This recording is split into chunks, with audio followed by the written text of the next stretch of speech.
Alright, for our first experiment here, you can see I'm sitting on the second floor of my balcony, and here I have a small eraser and a piece of paper. And for the first part of experiment one, I'm just going to drop both of them and see which one hits the bottom faster and what I can conclude from that.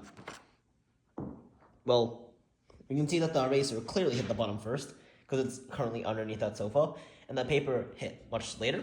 So we can deduce that the eraser's average velocity was much faster than the paper's, as it traveled the same amount of distance as the paper in a much shorter amount of time. Okay, so for the second part of the experiment, here I have a bigger eraser that I managed to find, and this plastic garbage bag that I had lying around. So we're going to do the same thing as the first part of the experiment. We're going to drop both of them at the same time, and then we're going to conclude something based on how it works.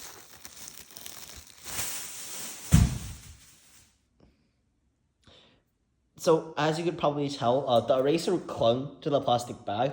So the eraser's natural heavier and faster velocity pulled the plastic down with it.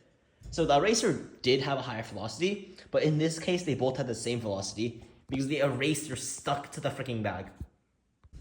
So for the third part of the first experiment, here we have two sheets of paper, and it says to keep one regular and one crumpled. So this one, I'm just going to crumple it up. Like, just get it into a nice kind of a ball shape. And we bring it back over to the balcony. Right, so we have the ball and the piece of paper. And we drop them at the same time and conclude. So based on these results, we can see that the ball hit the ground much earlier than the flat piece of paper did. By this, we can deduce that the flat piece of paper's velocity was much slower than the ball's average velocity, as this one took a longer time to travel than this one.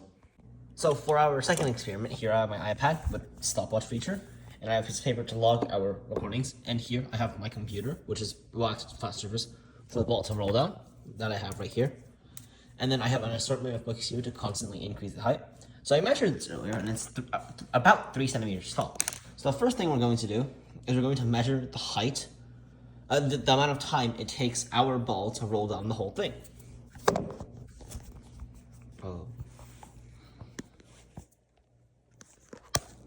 So after rolling the ball down a number of times, we can see that as the height, like this height of this base here, so our ramp will stay constant distance.